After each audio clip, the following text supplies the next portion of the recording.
O elevado consumo de auga e a falta de chuvias deixou o límite á auga na Pobra. Os chuvascos dos últimos días melloraron a situación no municipio. O verán 2026 foi un dos máis secos que se recorda. A falta de chuvias provocou que as reservas de auga se foran reducindo conforme avanzaba o período estival ata chegar a unha situación límite. No caso da Pobra do Caramiñal, estaban rozando a alarma cando chegaron os chuvascos. Un verán moi complicado. Bueno, a situación realmente estábamos prácticamente ao límite. Esta chuvia vennos moi ben, pero bueno, a situación era francamente bastante mala. Nós temos Primeiro, temos xa unha infraestructura de por sí moi antiga, temos unha etapa únicamente que está en Roupión, unha etapa que xa ten máis de 60 anos e que ten moitos problemas. Por encima de toda esta escasez, pois secou prácticamente o principal embalse que temos, do río Pedras, bueno, estábamos realmente nunha situación límite. O incremento da poboación no verán unido ao elevado consumo de auga e a falta de chuvias levou a esta situación. No mes que menos consumo temos, o que menos consumo tivemos durante este ano foi en febreiro. Suele ser o mes de menos consumo de agua, non? Está sobre, o dato era 1.850 metros cúbicos ao día. En agosto, o consumo por día era de 5.500 metros cúbicos. Iso supón que prácticamente o gasto correspondería a unha poboación de entre 28.000 e 30.000 habitantes, cando temos 9.000, non? Máis que se triplicou. Entonces, eso é un problema moi complicado que, ademais, non só afecta ao abastecemento, tamén afecta ao saneamento, non? Porque, bueno, hai problemas, acaba sendo un problema moi grave. Agora afrontan a última semana do mes, polo que os visitantes deixarán o municipio cedo.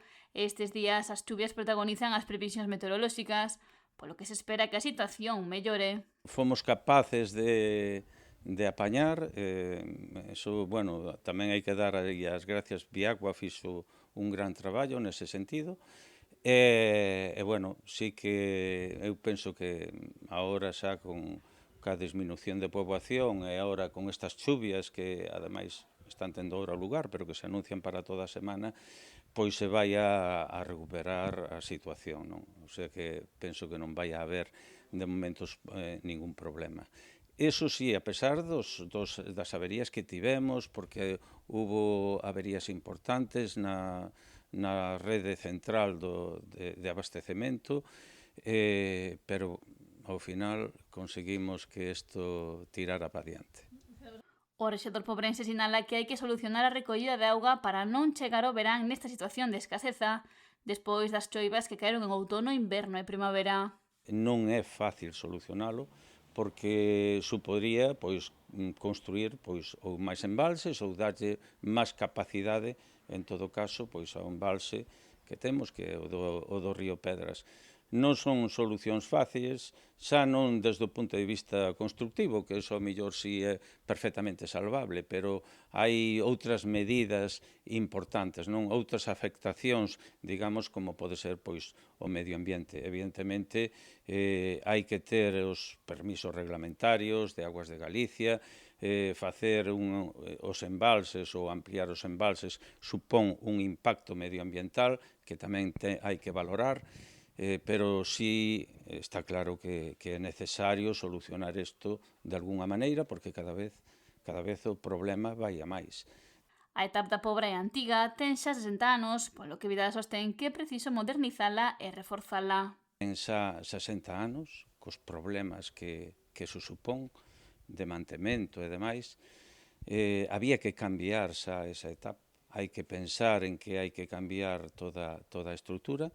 A parte, habría que construir dúas etapas máis, unha en Cadreche e outra en Vilas. Aí temos dous depósitos importantes que sería importante ter aí unha etapa en cada depósito.